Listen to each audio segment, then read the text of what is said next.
حامل القرآن.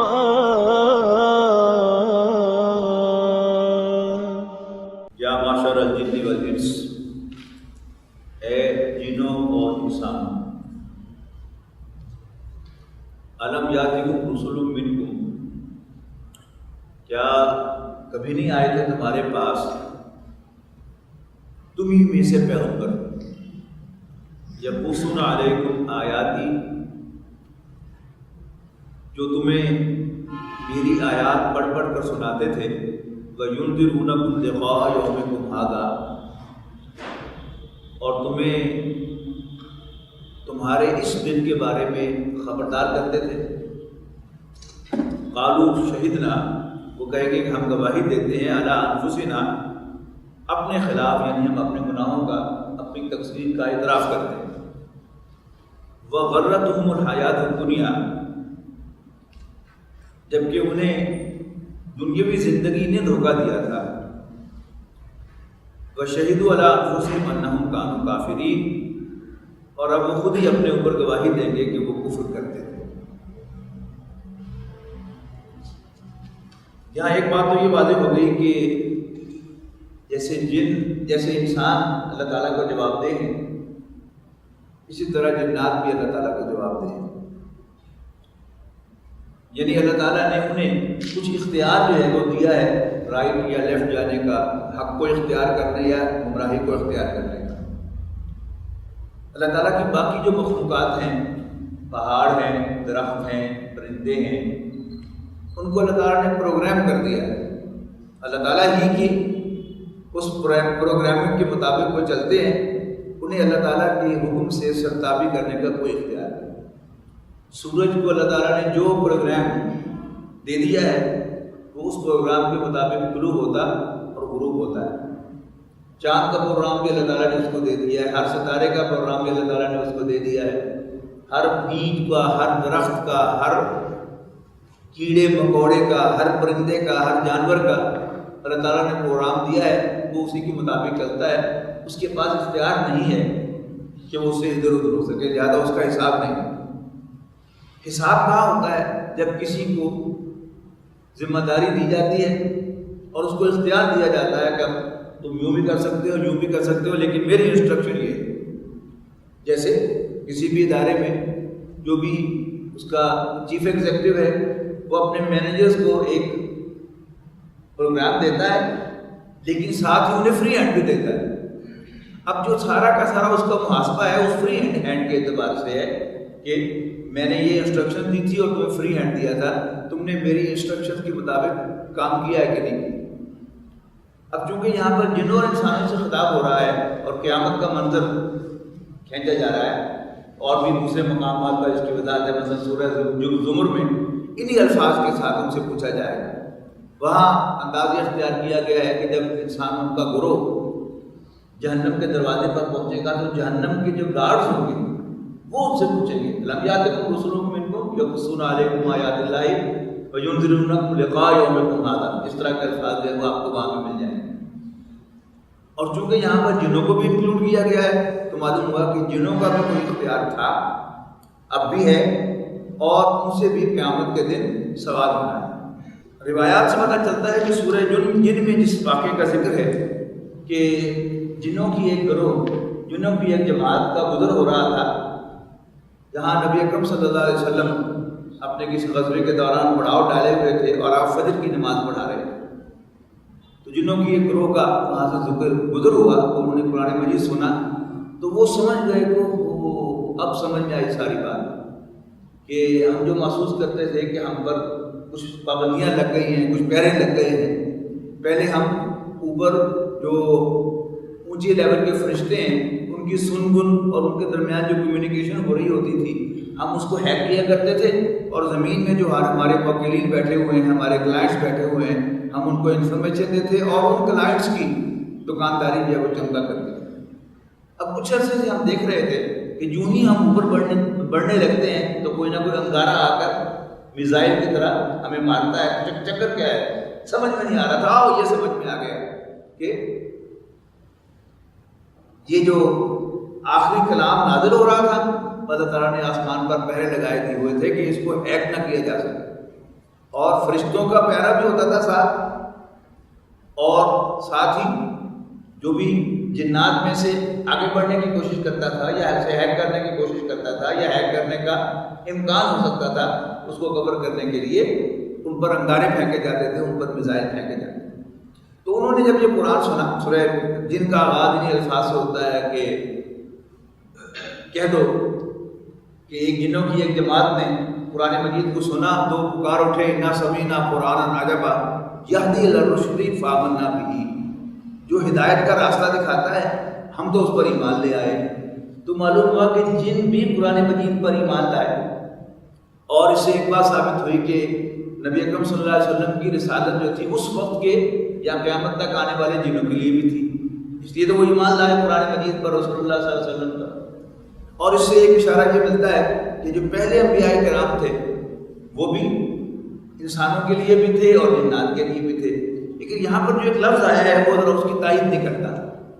یہاں پر لفظ کیا ہے کہ اے جنوں اور انسانوں کی جماعت، اے جنوں اور انسانوں، کیا تم میں سے کبھی نہیں آئے تھے پیغمبر تم ہی میں سے؟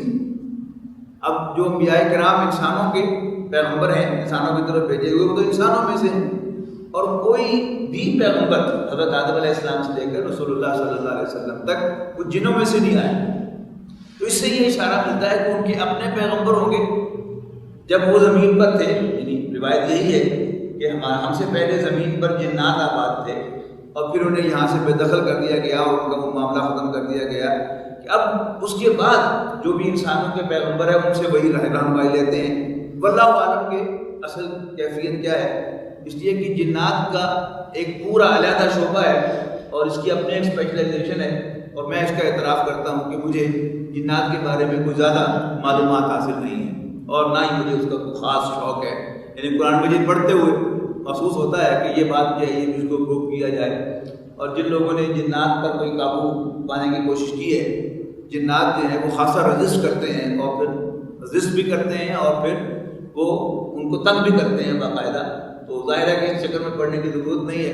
ہماری اپنی ہدایت جو ہے وہ قرآن مجید میں واضح ہے، ہمیں خود قرآن مجید سے ہدایت حاصل کرنی چاہیے، اور شیطانوں سے اللہ نے اور اللہ کے رسول نے پناہ مانگنے کی توفیق کی تلقین فرمائی ہے، اور ہمیں جنات سے، شیاطین سے پناہ مانگتے رہنا چاہیے۔ کیا تمہارے پاس پیغمبر نہیں آئے تمہیں میں سے جو تمہیں میری آیات پڑھ پڑھ کر سناتے اور تمہیں تمہارے آج کے اس دن کی ملاقات سے خبردار کرتے تھے؟ قالوا شہدنا علی انفسنا، تو کہیں گے کہ ہم اپنے خلاف گواہی دیتے ہیں، یعنی وی ور رانگ۔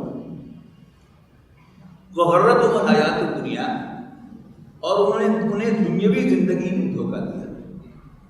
یہ اب ہمارا معاملہ کیا ہے کہ اللہ کے فضل و کرم سے ہم سب مسلمان ہیں، اللہ کے ماننے والے، اللہ کے رسول صلی اللہ علیہ وسلم کو اللہ کا رسول ماننے والے، اور قرآن مجید کو اللہ کا کلام ماننے والے، لیکن ہم اس دین پر جیسے عمل پیرا ہونا چاہیے عمل پیرا نہیں ہے۔ تو سب سے بڑی رکاوٹ کیا ہے؟ دنیا کی زندگی، دنیا کی اٹریکشن، جی وغرتہم الحیات الدنیا، اور انہیں دنیاوی زندگی نے دھوکہ دیا۔ دنیاوی زندگی کی زیبائش، آرائش، اٹریکشن، اس کے مزے، جنت میں جو مزے ہوں گے وہ کیا ہے ہمارے لیے بھی تھیوری کی حیثیت رکھتے ہیں۔ ہم میں سے جس کو جتنا یقین ہوگا وہ اس مزے کو ویژولائز کر سکے گا، ورنہ جو کیش مزہ ہے ہمارے پاس وہ سارا کا سارا دنیا کا ہے۔ اولاد ایک بہت بڑی نعمت ہے اور بڑی امیزنگ چیز ہے، یعنی جو شخص بے اولاد ہے اس نے تو یہ مزہ چکھا نہیں، لیکن جو صاحب اولاد ہے وہ تو مزہ چکھ رہا ہے۔ بچے کی پیدائش ایک خوشی کا موقع ہے، بچے کا عقیقہ، اس کے ختنے، پھر اس کا اسکول جانا، اس کا اسکول سے آنا، یہ کیا ہے؟ یہ سب اولاد کی زیبائش اور آرائش ہے، اس کی کشش ہے۔ آخرت میں کیسے ہوگی، کیا ہوگی؟ جس کو جتنا یقین آخرت پر، قرآن مجید پر ہو جائے گا تو وہ ویژولائز کر سکے کہ ہاں اس مزے سے وہ مزہ زیادہ ہے، لیکن جب تک وہ یقین ہمیں حاصل نہیں ہوتا تو ہمیں یہ دنیاوی زندگی جو ہے وہ آخرت کے بارے میں سوچنے اور آخرت کے بارے میں امید رکھنے سے روک دیا۔ وَشَهِدُوا عَلَىٰ أَنفُسِهِمْ، اور وہ خود اپنے خلاف گواہی دیں گے، أَنَّهُمْ كَانُوا كَافِرِينَ، یقیناً یہ سب باتیں ہم تک پہنچی تھیں لیکن ہم ہی نے انکار کر دیا۔ ذَلِكَ أَن لَّمْ يَكُن رَّبُّكَ مُهْلِكَ الْقُرَىٰ بِظُلْمٍ وَأَهْلُهَا غَافِلُونَ،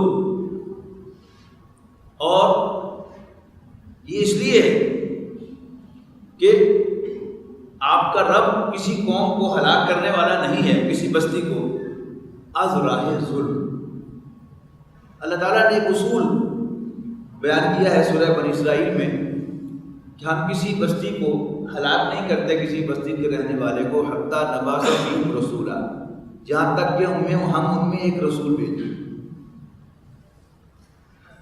یعنی اللہ تعالیٰ ہمارا محاسبہ جو کچھ اس نے ہمیں دے کر بھیجا ہے اس کی بنیاد پر بھی کر سکتا ہے۔ اللہ تعالیٰ نے ہمارے دل میں خیر و شر کی ایک پہچان رکھی ہے، اپنی ایک معرفت رکھی ہے، لیکن اس کے مطابق بھی محاسبہ ہوگا۔ قیامت کے دن تو ہر چیز جو ہے وہ یعنی فریکشنز میں ناپی جائے گی اور پتہ چل جائے گا کون کتنا حق پر ہے اور کتنا جو ہے وہ باطل پر ہے۔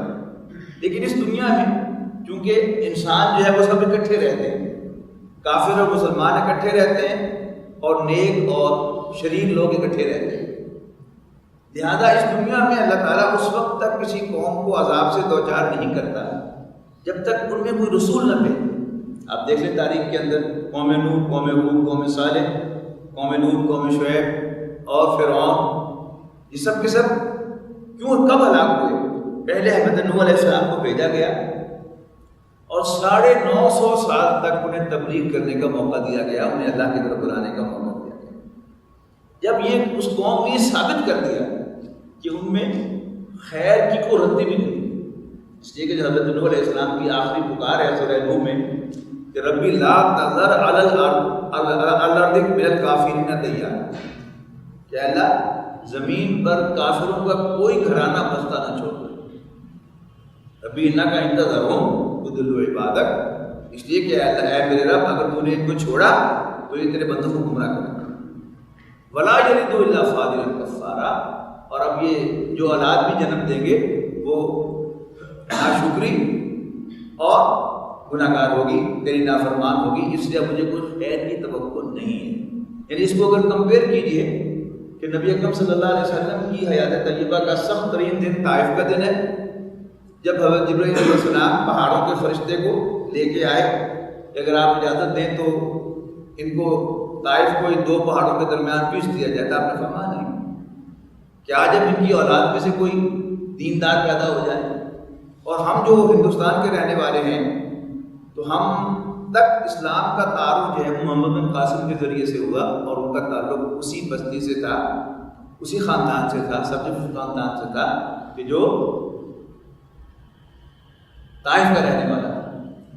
تو اللہ نے اس کے ذریعے سے ہندوستان میں اسلام کی روشنی پہنچائی، لیکن حضرت نوح علیہ السلام اتنے مایوس ہو گئے کہ انہوں نے کہا کہ اب ان کی اولاد میں سے مجھے توقع نہیں ہے کہ کوئی نیک پیدا ہوگا، کوئی دیندار پیدا ہوگا، تیرا ماننے والا پیدا ہوگا، لہذا آپ اس بستی کو ختم کر دے ہلاک کریں۔ تو یہاں وہی بات کہی جا رہی ہے، اور بھی مقامات پر یہ بات آئی ہے کہ تیرا رب اے نبی صلی اللہ علیہ وسلم ایسا نہیں ہے کہ وہ کسی بستی کو ہلاک کر دے یا اس کے رہنے والے کو بظلم، ناانصافی کے ساتھ۔ ناانصافی عدل کیا ہوتا ہے؟ کسی کو اس کا حق دینا اور کسی کی حق تلفی، کسی پر زیادتی، یہ کیا ہے؟ ظلم۔ یعنی کسی کو صفائی کا موقع دیے بغیر، جیسے قانون کی زبان میں عدلیہ کے جو اصول ہیں ان کے مطابق کسی شخص کو صفائی کا موقع دیے بغیر اس پر فرد جرم عائد نہیں کی جاتی۔ موقع دیا جاتا ہے وہ خود صفائی پیش نہ کرے، خود حاضر نہ ہو، تو پھر اس کی عدم موجودگی میں فیصلہ دیا جاتا ہے، لیکن اس کو بار بار نوٹس بھیج کر موقع دیا جاتا ہے کہ اپنی صفائی پیش کرو، تاکہ کہیں تم پر کوئی فیصلہ مسلط نہ کر دیا جائے از راہ ظلم۔ یہاں کیا ہے؟ اللہ تعالیٰ کی سنت کیا ہے کہ پہلے اللہ تعالیٰ اپنے پیغمبروں کو بھیجتا ہے، اللہ تعالیٰ اپنے پیغمبروں کو بھیجتا ہے اور موقع دیتا ہے قوم کو کہ وہ اس کی بات اچھی طرح سمجھ لیں، لیکن بار بار سمجھانے کے باوجود اگر قوم یہ ثابت کرتی ہے کہ اسے ہدایت نہیں چاہیے تو پھر اللہ تعالیٰ اس قوم کو ہلاک کرتا ہے۔ وَأَهْلُهَا غَافِلُونَ، جبکہ اس کے رہنے والے غافل ہوں، بے خبر ہوں۔ وَلِكُلِّ دَرَجَاتٌ مِّمَّا عَمِلُوا، اور سب لوگوں کے لیے ان کے اعمال کے لحاظ سے درجے، یہ جس کا ایمان اور عمل کا معاملہ اونچا ہے اس کو اونچا درجہ ملے گا، اور جس کا معاملہ ایمان اور عمل کے اعتبار سے نیچا ہے اس کو نچلا درجہ ملے گا۔ یعنی یہ درجہ بندی جو ہے یہ کفر اور اسلام میں بھی ہوگی اور یہ اسلام کے اندر بھی ہوگی۔ وَمَا اللَّهُ بِغَافِلٍ عَمَّا يَعْمَلُونَ، اور جو کچھ بھی یہ کر رہے ہیں اللہ تعالیٰ اس سے بے خبر نہیں۔ وَرَبُّكَ الْغَنِيُّ ذُو الرَّحْمَةِ، اور تیرا رب بے پرواہ اور رحمت والا ہے۔ یعنی تمام انسان نیک ہو جائیں تب بھی اللہ تعالیٰ کی شان میں کوئی اضافہ نہیں ہوتا، اور سب کے سب باغی ہو جائیں تو اللہ تعالیٰ کی شان میں کوئی فرق نہیں آتا۔ نہ اس کی بادشاہت لوگوں کے فرما بردار ہونے سے بڑھ جاتی ہے، اور نہ اس کی بادشاہت میں کوئی کمی واقع ہوتی ہے لوگوں کی نافرمانی اور کفر کی وجہ سے۔ إِن يَشَأْ يُذْهِبْكُمْ، اگر وہ چاہے تو تم سب کو لے جائے، وَيَسْتَخْلِفْ مِن بَعْدِكُمْ مَا يَشَاءُ، اور تمہارا جانشین بنا دے تمہارے بعد جس کو چاہے، جیسے کما انشاکم من ذریت قوم آخرین، جیسے اللہ تعالیٰ نے دوسرے لوگوں کی نسل سے تمہیں پیدا کیا۔ یعنی قومیں عاد ہلاک ہوئی اور ان میں سے جو لوگ حضرت ہود علیہ السلام کے ساتھ بچ گئے اور ہجرت اختیار کی، ان سے ایک نئی قوم بن گئی، تو قوم سمود وجود میں آ گئی، اس لیے اس کو عاد ثانی کہتے ہیں۔ قوم سمود وجود میں آ گئی۔ قوم سمود نے اللہ کے پیغمبر حضرت صالح علیہ السلام کا انکار کیا، تو جو ان کے ساتھ ایمان لائے صرف ان میں سے وہ بچ گئے، قوم سمود ہلاک ہو گئی۔ اب وہ کسی اور جگہ پر ان کی ملٹیپلیکیشن ہوئی اور پھر ایک نئی قوم بن گئی۔ تو مکے والوں سے کہا جا رہا ہے کہ تم بھی تو جیسے اللہ تعالیٰ نے تمہیں پیدا کیا تھا اوروں کی جگہ پر، یعنی آج سے 100 سال پہلے ہم میں سے کوئی موجود نہیں تھا، ایک نسل پہلے آباد تھے۔ ہم کون ہیں؟ ہم آسمان سے نہیں اترے، ہم انہی کی اولاد ہیں۔ ہم چلے جائیں گے، یہاں پر کوئی اور لوگ آ جائیں گے ہماری جگہ پر۔ اِنَّا مَا تُوعَدُونَ لَآتٍ، یقیناً جس چیز کے تمہیں خبردار کیا جا رہا ہے وہ آنے والی ہے۔ وَمَا أَنْتُمْ بِمُعْجِزِينَ، اور تم اللہ تعالیٰ کو عاجز نہیں کر سکو گے، اللہ تعالیٰ کو ہرا نہیں سکو گے۔ قُلْ يَا قَوْمِ اعْمَلُوا عَلَىٰ مَكَانَتِكُمْ، اے نبی کہو کہ لوگوں تم اپنی جگہ عمل کیے جاؤ، انی عامل، میں بھی عمل کیے جاتا ہوں۔ فَسَوْفَ تَعْلَمُونَ مَنْ تَكُونُ لَهُ عَاقِبَةُ الدَّارِ، عنقریب تمہیں معلوم ہو جائے گا کہ آخرت کا گھر کس کا ہے۔ یہ اصل میں کیا ہوتا ہے، پہلے آرگومنٹس ہوتے ہیں اور پھر آخری بات جو کیا ہوتی ہے کہ بس پھر چھٹو لگا، جیسے قُلْ یَا أَیُّھَا الْکَافِرُونَ میں ہے نا کہ 10-12 سال ہو چکے مجھے دعوت دیتے ہوئے اور تم مان کے نہیں دے رہے۔ قُلْ یَا أَیُّھَا الْکَافِرُونَ، اے نبی کہہ دو کافروں سے، اے کافرو لا اعبد ما تعبدون، جن بتوں کو تم پوجتے ہو میں ان کی عبادت نہیں کروں گا۔ ولا انتم عابدون ما اعبد، اور ایسا معلوم ہوتا ہے کہ جس رب کی میں عبادت کرتا ہوں تم اس کی عبادت کرنے والے نہیں۔ ولا انا عابد ما عبدتم، اور نہ میں عبادت کرنے والا ہوں جن کی تم عبادت کرتے ہو۔ ولا انتم عابدون ما اعبد، اور نہ تم عبادت کرنے والے ہو اس رب کی جس کی میں عبادت کرتا ہوں۔ بس اللہ ہی فیصلہ کرے گا، لکم دینکم ولی دین، تم اپنی راہ چلو میں اپنی راہ چلتا ہوں، تمہارے لیے تمہارا دین، میرے لیے میرا دین۔ مقصد کیا ہے؟ اسی کو سورہ شورى میں کہا گیا کہ فَلِذَٰلِكَ فَادْعُ وَاسْتَقِمْ كَمَا أُمِرْتَ وَلَا تَتَّبِعْ أَهْوَاءَهُمْ وَقُلْ آمَنتُ بِمَا أَنزَلَ اللَّهُ مِن اللہ ربنا و ربکم لنا اعمالنا و لکم اعمالکم. یا نبی تم ان سے کہہ دو اسی کی دعوت دیتے رہنا، تم جو دین تمہیں دیا گیا ہے اور اللہ کے دین کو غالب کرنے کا جو حکم تمہیں دیا گیا ہے اسی کی طرف دعوت دیتے رہنا. ولا تتبع اهواءهم، ان کی خواہشات کی پیروی نہ کرنا، اور اعلان کرو آمنت بما انزل اللہ من کتاب، میں یقین رکھتا ہوں اس پر جو مجھ پر کتاب میں سے نازل ہوا ہے، وامرت لأعدل بینکم، اور مجھے حکم ملا ہے کہ میں تمہارے درمیان عدل کروں. اللہ ربنا و ربکم، اللہ ہمارا بھی رب ہے اور تمہارا بھی. لنا اعمالنا و لکم اعمالکم، ہمارے لیے ہمارے اعمال، تمہارے لیے تمہارے اعمال. لا حجت بیننا و بینکم، اب ہمارے اور تمہارے درمیان مزید آرگومنٹس کی گنجائش نہیں ہے. اللہ یجمع بیننا، اللہ تعالیٰ ہی ہم سب کو جمع کرے گا. وإلیہ المصیر، اسی کی طرف لوٹنا ہے. انہ لا یفلح الظالمون، یقیناً ظالم فلاح نہیں پائیں. وجعلوا للہ مما ذرا من الحرث والانعام نصیبا، اور یہ اللہ تعالیٰ کی پیدا کی ہوئی چیزوں یعنی کھیتی اور چوپایوں میں سے اللہ کا حصہ مقرر کرتے ہیں. فقالوا ھذا للہ بزعمہم، اور اپنے خیال کے مطابق کہتے ہیں یہ تو اللہ کا حصہ ہے. وھذا لشرکائنا، اور یہ حصہ جو ہے یہ ہمارے شریکوں کا ہے. یعنی اللہ کے نام پر بھی دیتے ہیں اور شریکوں کے نام پر بھی دیتے ہیں، شرک کرتے ہیں. آگے بڑی زبردست بات کہی گئی ہے، فما کان لشرکائہم فلا یصل اللہ، جو حصہ وہ اپنے شریکوں کے لیے ڈیزگنیٹ کرتے ہیں، مختص کرتے ہیں، اس کو تو کبھی اللہ تعالیٰ کی طرف ڈائیورٹ نہیں کرتے. وما کان للہ،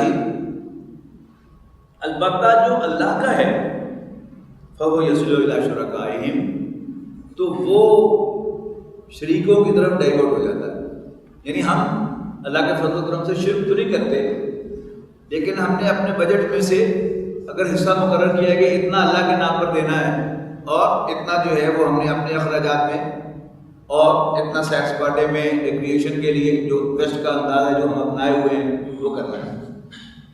اگر کسی وجہ سے تنگی آ جائے مالی طور پر تو سب سے پہلے جہاں کٹ لگائیں گے وہ کون سا حصہ ہے؟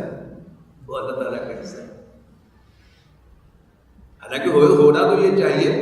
ہمارے وہ پیرس میں ایک دوست تھے، اللہ انتقال کر کے اللہ کو رحمت کرے، تو انہوں نے مجھے سنایا کہ ایک مرتبہ ان کے کچھ حالات اچھے نہیں تھے، تو انہوں نے اپنی بیوی سے کہا کہ اس دفعہ ہم جو دین کے لیے نکالتے ہیں وہ ہم اس دفعہ نہیں نکالتے، اس لیے کہ ذرا اس سال آمدنی کچھ کم ہے. تو ان کی بیوی نے کہا کہ یہ سارا غصہ جو ہے وہ اللہ پر ہی نکالنا ہے، اپنے اور جو اخراجات ہیں ان میں سے بھی کہیں کا آپ نے کٹ لگایا ہے. تو اللہ کی نیک بندی، اس کو اللہ تعالیٰ نے تو توفیق دی کہ انہوں نے توجہ دلائی. ورنہ عام طور پر ہمارا معاملہ اس معاملے میں الٹ ہوتا ہے کہ عام طور پر بیویاں جو ہیں وہ الٹ مشورہ دیتی ہیں کہ چلو اس دفعہ آپ کو اللہ کے نام پر جو دینا ہے وہ نہ دینا. لیکن وہ اللہ کی نیک بندی، اس نے ایک نیک مشورہ دیا کہ اللہ کے حصے کا جو کٹ لگا رہے ہیں تو کسی اور جگہ بھی آپ نے کٹ لگایا ہے، تو ہمارا بالعموم طرز عمل یہی ہوتا ہے کہ ہم ذرا سی تنگی آ جائے تو وہ اللہ کا جو حق ہم نے مقرر کیا ہوتا ہے، اللہ کا حصہ، ہم پہلی جو کٹ ہے اسی پر لگاتے ہیں اور اس کو ختم کرتے ہیں، اور باقی کوشش کرتے ہیں کہ باقی سارے اخراجات جو ہیں وہ اسی طرح پورے کریں. ساما یحکمون، بہت برا فیصلہ وہ کر رہے ہیں. وَكَذَلِكَ زَيَّنَ لِكَثِيرٍ مِّنَ الْمُشْرِكِينَ قَتْلَ أَوْلَادِهِمْ شُرَكَاؤُهُمْ، اسی طرح بہت سے مشرکوں کو ان کے شریکوں نے ان کے بچوں کو جان سے مار ڈالنا اچھا کر دکھایا. فیئر سیونگ، آپ تصور کیجیے، ہم میں سے سب جو صاحب اولاد ہیں وہ سوچ بھی نہیں سکتے کہ ان کی اولاد مر جائے. اپنے ہاتھ سے قتل کرنا تو بہت دور کی بات ہے، کیا ہم میں سے کوئی سوچ سکتا ہے؟ ابھی نہیں سوچ سکتے. لیکن اب ان لوگوں کو تصور کیجیے جو اپنی بیٹیوں کو زندہ درگور کرتے تھے، جو اپنی اولاد کو بتوں کے نام پر ذبح کر دیتے تھے۔ آپ کو معلوم ہوگا کہ ابو عبد المطلب نے ایک منت مانی تھی کہ اگر مجھے اللہ نے 11 بیٹے دیے تو میں ایک بتوں کے نام پر قربان کروں گا، یعنی اس حد تک وہ تھا۔ تو جب 11 بیٹے اللہ نے اس کو دے دی عبد المطلب کو، حضور صلی اللہ علیہ وسلم کے دادا کو، تو انہوں نے قرآن ڈالا کہ کون سے بچے کو ذبح کرنا ہے، تو حضور صلی اللہ علیہ وسلم کے والد گرامی عبداللہ کا نام نکلا ذبح کرنے کے۔ تو عبد المطلب نے عبداللہ کے بازو پکڑا اور ایک ہاتھ میں چھری پکڑی کہ میں اس کو جا کر بتوں کے نام پر قربان کروں گا، میں نے منت مانی ہوئی تھی۔ تو ابو طالب نے، حضور صلی اللہ علیہ وسلم کے چچا نے کہا کہ ابا یہ کام نہ کرو، تم کسی سے مشورہ کرو۔ تو ایک کاہنہ عورت تھی، اس سے عبد المطلب نے جا کر مشورہ کیا۔ تو اس نے کہا کہ جی اچھا کرو، ایسے کرو، تم قرے ڈالو، یعنی ایک طرف 10 اونٹ رکھو اور ایک طرف عبداللہ کا نام رکھو، اور ان میں سے پرچی چنو، قرہ ڈالو۔ اگر تو 10 اونٹوں پر کا قرہ نکل آئے تو بس ٹھیک ہے، عبداللہ کو ذبح نہ کرنا، 10 اونٹ ذبح کرنا۔ اگر پھر بھی عبداللہ کا نام نکلے پھر 20 اونٹوں کے ساتھ اس کی قرآن اندازی کرنا، پھر 30 کے ساتھ، پھر 40 کے ساتھ، اس طرح 10 اونٹ بڑھاتے رہنا۔ تو پھر 100 اونٹوں کے مقابلے میں جب 100 اونٹ ورثت عبداللہ عبد المطلب نے قرہ ڈالا تو پھر 100 اونٹوں کے نام قرہ نکل آیا، تو پھر عبداللہ جو ہے ان کی جان بخشی ہوئی اور 100 اونٹ عبد المطلب نے ذبح کیے۔ اس کا مطلب کیا ہے کہ رسول اللہ صلی اللہ علیہ وسلم تک عربوں کے ہاں بتوں کے نام پر اولاد کو ذبح کرنا ایک پریکٹس تھی۔ تو اسی کا یہاں پر ذکر ہے کہ جیسے میں نے عرض کیا نا کہ ہمیں سے کوئی شخص وہ اولاد کا مر جانا تو بہت دور کی بات ہے، یعنی اولاد کا ذبح کرنا تو بہت دور کی بات ہے، وہ کبھی نہیں چاہتا کہ اس کا بچہ مر جائے۔ تو لیکن بالفعل وہاں پر کرتے اس کی ایکسپلینیشن دی جا رہی ہے کہ ہاؤ اٹ ہیپن۔ اس کی ایکسپلینیشن کیا ہے؟ وَكَذَلِكَ زَيَّنَ لِكَثِيرٍ مِّنَ الْمُشْرِكِينَ قَتْلَ أَوْلَادِهِمْ شُرَكَاءَهُمْ۔ اسی طرح ان کے شریکوں نے ان کے لیے اپنی اولاد کا قتل کرنا پرکشش بنا دیا تھا، اچھا لگنے لگا تھا۔ سمجھتے تھے کہ ہم بڑا نیک کام کر رہے ہیں اور بہت بڑی نیکی کما رہے ہیں، اس سے ہمارے وہ سو کارڈ خدا جو ہے وہ راضی ہوں گے اور وہ ہمیں رزق بھی زیادہ دیں گے اور ہمارے لیے عافیت کا باعث بھی بنیں گے۔ لِيُرْدُوهُمْ، تاکہ وہ انہیں ہلاک کریں، وَلِيَلْبِسُوا عَلَيْهِمْ دِينَهُمْ، اور انہیں ان کے دین کے بارے میں کنفیوز کریں۔ اب وہ ان کا دین اصل میں دین ابراہیمی تھا، وہ حج کرتے تھے، لیکن حج کیسے کرتے تھے کہ طواف کرتے ہوئے وہ سیٹیاں بھی مارتے تھے، بجاتے تھے اور تالیاں بھی بجاتے تھے، اور سب سے زیادہ جو اعلیٰ طواف سمجھا جاتا تھا وہ کیا تھا؟ بالکل برہنہ ہو کر سارے کپڑے اتار کر طواف کرنا۔ یعنی اسپرٹ کیا ہے کہ ہم نارملی ایک ڈگنیفائڈ لباس پہننا پسند کرتے ہیں، لیکن جب ہم طواف کرنے لگتے ہیں، حج یا عمرے کے لیے جاتے ہیں، تو ہم ایک درویشانہ سا لباس پہنتے ہیں، اور پھر اس میں بھی یعنی وہ جو پہلے 3 چکر ہوتے ہیں اس میں ہم ایک جو کندھا ہے اس کو بھی ننگا کر کے وہ نیچے سے چادر کو اوپر لے کے جاتے ہیں۔ تو کیا ہے؟ یعنی کچھ جسم کو ننگا کرنا اللہ تعالیٰ کو راضی کرنے کے لیے۔ اب اسی میں مثالہ زیادہ لگا دو کہ شاید اگر ہم سارے کپڑے اتارتے تو شاید اللہ تعالیٰ بہت زیادہ راضی ہوگا۔ یہ کیا تھی؟ وہ خباستیں تھی جو انہوں نے شامل کرنی تھی اپنے پاس۔ وَلَوْ شَاءَ اللَّهُ مَا فَعَلُوهُ، اگر اللہ چاہتا تو وہ ایسا ہرگز نہ کرتے۔ فَذَرْهُمْ وَمَا يَفْتَرُونَ، تو اے نبی چھوڑیے ان کو اور ان کے جھوٹ کو، اس کی پرواہ نہ کیجیے۔ وَقَالُوا، اب وہ کیا کیا انہوں نے ڈھکوسلے دین میں شامل کیے، تو اس کا ایک ورشن آ رہا ہے بڑا خوبصورت اور بڑا فنی بھی ہے، دلچسپ بھی ہے۔ وَقَالُوا هَٰذِهِ أَنْعَامٌ وَحَرْثٌ حِجْرٌ، اور یہ اپنے خیال سے کہتے ہیں کہ یہ چوپائے اور یہ کھیتی یہ منع ہے، یعنی بین ہے۔ لَا يَطْعُمُهَا إِلَّا مَن نَّشَاءُ بِزَعْمِهِمْ، اور یہ صرف وہی کھا سکے گا جسے ہم چاہیں گے۔ یعنی اللہ تعالیٰ نے تو اپنی جو بھی چیزیں اس نے اگائی ہیں یا جو جانور اس نے پیدا کیے ہیں ان میں سے جو حرام ہے وہ سب پر حرام ہے، جو حلال ہے وہ سب پر حرام ہے، لیکن انہوں نے اس میں ایک امینڈمنٹ کی ہوئی تھی کہ فلاں فلاں چیز جو ہے یہ حرام ہے، جو جسے ہم کھلانا چاہیں گے وہ کھا سکے گا، دوسرا نہیں کھا سکے گا۔ وَأَنْعَامٌ حُرِّمَتْ ظُهُورُهَا وَأَنْعَامٌ لَا يَذْكُرُونَ اسْمَ اللَّهِ عَلَيْهَا افْتِرَاءً عَلَيْهِ۔ اور یہ کہتے تھے کہ یہ جو چوپائے ہیں ان کی پیٹھیں حرام ہیں فلاں فلاں لوگوں پر، یعنی ان کی پیٹھیں مطلب ان پر سواری کرنا، اسے شخص کے ساتھ جسے کوئی نہیں کھائے گا۔ اور بعض چوپائے ایسے ہیں کہ ان کی پیٹھ پر چڑھنا منع کر دیا گیا، خود ہی انہوں نے بیان کر دیا کہ فلاں فلاں چوپائے پر سواری نہیں کی جا سکتی۔ وَأَنْعَامٌ لَا يَذْكُرُونَ اسْمَ اللَّهِ عَلَيْهَا افْتِرَاءً عَلَيْهِ، اور بعض مویشی ایسے ہیں جن پر ذبح کرتے وقت اللہ کا نام نہیں لیتے تھے، یہ سب کا سب کیا ہے؟ یہ اللہ تعالیٰ پر جھوٹ باندھنا ہے۔ یعنی یہ انہیں پتا تھا کہ اللہ کا حکم ہے کہ جانور کو ذبح کرتے ہوئے تکبیر پڑھی جائے جیسے ہم پڑھتے ہیں، لیکن اس میں ایک ساتھ ہی انہوں نے ایک ٹکوسلا بھی لگا لیا ہوا تھا، ہاں یہ لیکن فلاں فلاں جانور ذبح کرتے ہوئے تکبیر نہیں پڑھی جائے۔ کیا ثبوت ہے؟ کہاں سے آئی یہ بات؟ کوئی ثبوت نہیں۔ یہ اللہ تعالیٰ فرما رہا ہے افطراء علیہ، اللہ تعالیٰ پر جھوٹ باندھتے ہیں۔ سَيَجْزِيهِمْ بِمَا كَانُوا يَفْتَرُونَ، ان کے اس جھوٹ کی وجہ سے انہیں عنقریب بدلہ دیا جائے گا، یعنی سزا دی جائے گی۔ وَقَالُوا، مزید برآں وہ کہتے ہیں مَا فِي بُطُونِ هَٰذِهِ الْأَنْعَامِ خَالِصَةٌ لِذُكُورِنَا، یعنی ایک اونٹنی جو ہے وہ پریگننٹ ہے تو اس پر کوئی شخص جو ہے وہ نظر مان لیتا تھا کہ بھئی اس کے پیٹ میں جو بچہ ہے اس کو صرف مرد کھا سکیں گے، عورتیں نہیں کھا سکیں گے، اس کا ذکر آ رہا ہے۔ وَقَالُوا، کہتے ہیں مَا فِي بُطُونِ هَٰذِهِ الْأَنْعَامِ خَالِصَةٌ لِذُكُورِنَا، اس جانور کے پیٹ میں جو بچہ ہے یہ خالص ہوگا صرف مردوں کے لیے، وَمُحَرَّمٌ عَلَىٰ أَزْوَاجِنَا، اور ہماری عورتوں پر وہ حرام ہوگا۔ وَيَكُن مَيْتَةً فَهُمْ فِيهِ شُرَكَاء، البتہ اگر وہ بچہ مردہ پیدا ہوا تو پھر مرد اور سب کھا سکیں گے۔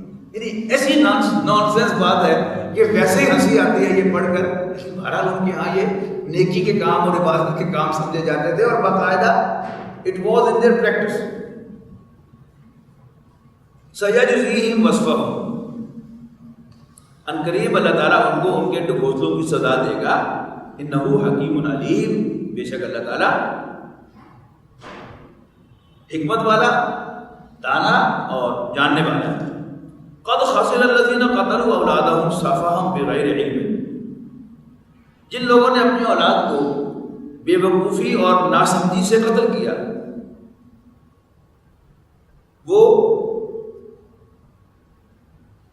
وحرموا ما رزقهم اللہ افتراء علی اللہ، انہوں نے نقصان اٹھایا۔ پہلے خسرہ پہلے آ گیا ہے، یقیناً نقصان سے دوچار ہوئے وہ سب جنہوں نے اپنی اولاد کو بے وقوفی اور ناسمجھی میں قتل کیا، اور انہوں نے حرام کیا جو کچھ اللہ تعالیٰ نے انہیں عطا کیا تھا، افتراء علی اللہ، اللہ تعالیٰ پر جھوٹ باندھتے ہوئے۔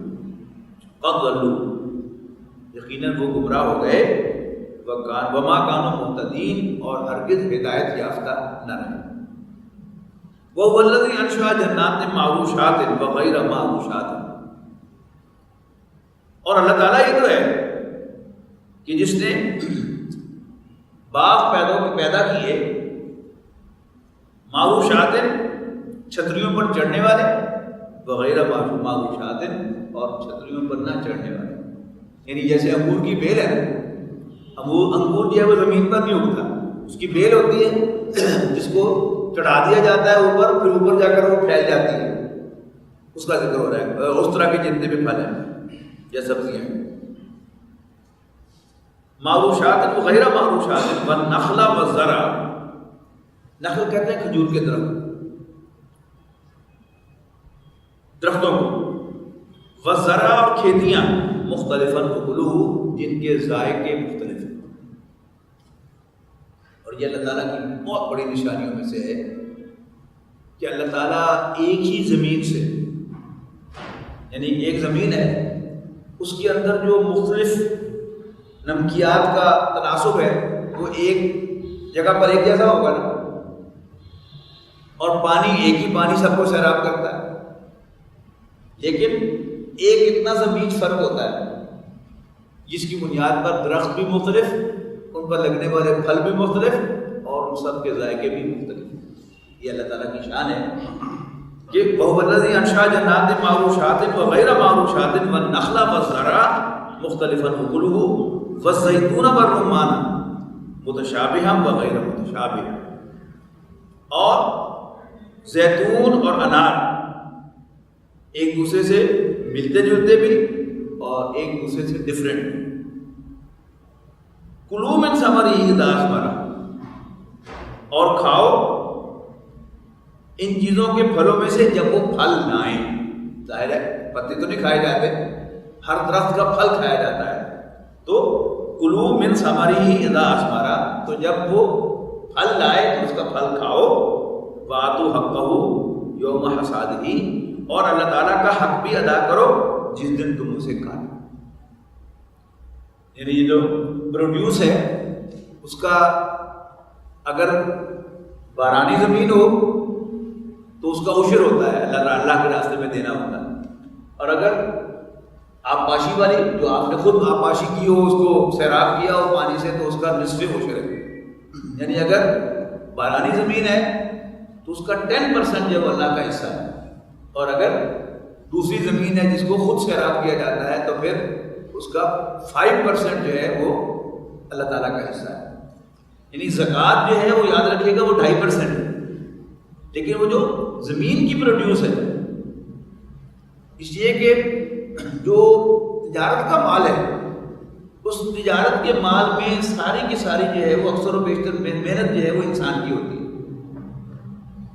یہ آپ یہاں پر پروڈیوس کر رہے ہیں کوئی پروڈکٹ مل کے اندر، یہ کیا ہے؟ اس میں آپ نے ایک را میٹیریل خریدا، وہ بھی آپ نے خرید کے لیا، اور اس پر ساری کی ساری آپ نے جو ایڈ کیا وہ بھی آپ نے خود کیا، لہٰذا اس میں جو انکم ہوگی اور وہ بھی سال بھر جو ہے وہ آپ کے پاس رہنے والی ہوگی، یا اگر وہ مال تجارت ہے تو سال کے بعد اس کا حساب کیا جائے گا، اور اس کا 2.5% جو ہے وہ کیا ہے وہ زکوٰۃ ہے۔ لیکن جو اللہ تعالیٰ پروڈیوس کر رہا ہے، یعنی آپ نے خود بھی سیراب کیا ہو زمین کو، تو بیج کا پھٹنا، پودے کا نکلنا، اس کا پھلنا پھولنا، پھل لانا، پھل کا میٹھا ہونا، یہ سب کیا ہے؟ یہ اللہ تعالیٰ کا کام ہے، لہٰذا اس پر اللہ تعالیٰ کا حصہ جو ہے وہ زیادہ ہے۔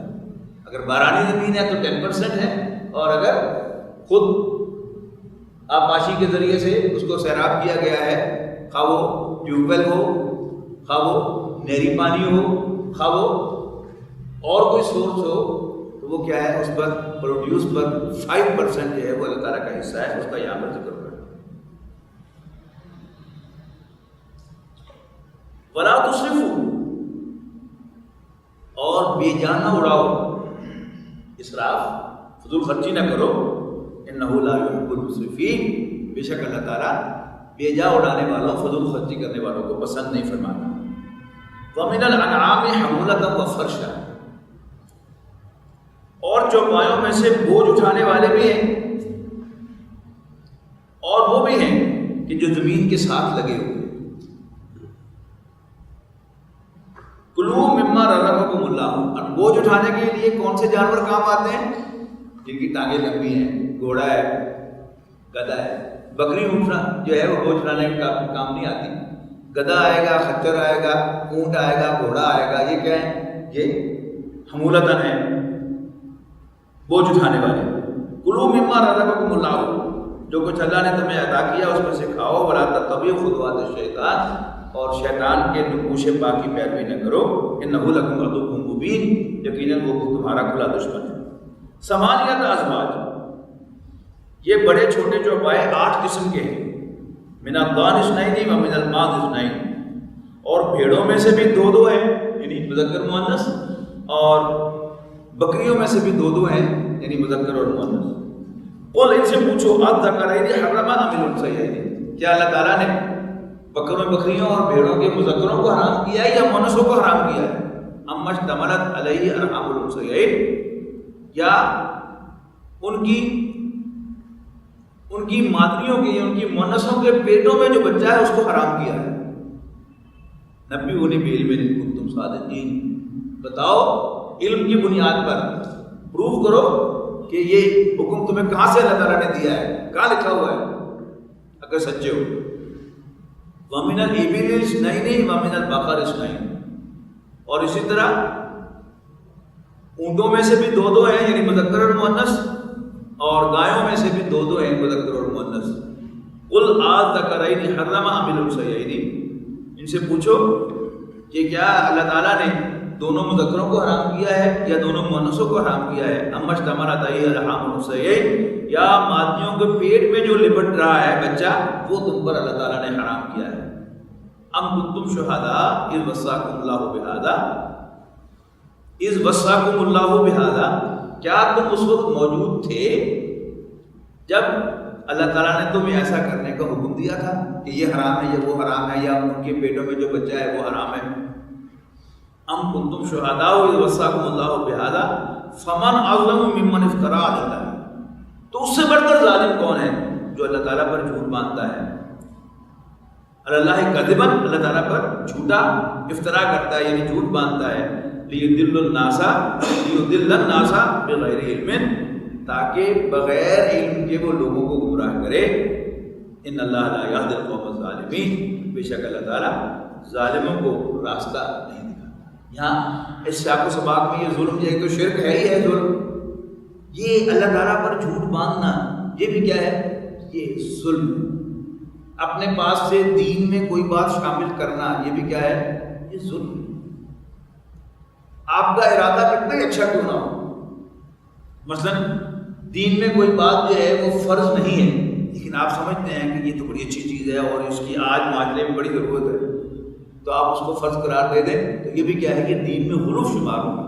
اللہ نے جو بات جتنی کہی ہے اتنا ہی مجھے کہنے کا حق حاصل ہے، اور اگر یہ ایزیوم کر کے کہ یہ بات آپ لوگوں کے لیے بڑی مفید ہے میں ذرا اس پر زیادہ مسالہ لگا دوں تو دین مجھے، قرآن مجید مجھے اس بات کی اجازت نہیں دیتا. اللہ تعالیٰ ہمیں اس قسم کے ظلم جو اللہ تعالیٰ پر جھوٹ باندھنے سے متعلق ہیں ان سے بھی اجتناب کرنے کی توفیق دے، اور باقی نوع انسانی پر جو ظلم ہے، اللہ تعالیٰ کی مخلوق پر جو ظلم ہے اس سے بھی ہمیں بچائے. بارک اللہ علی ولکم فی القرآن العظیم ونفعنی وإیاکم بالآیات والذکر الحکیم.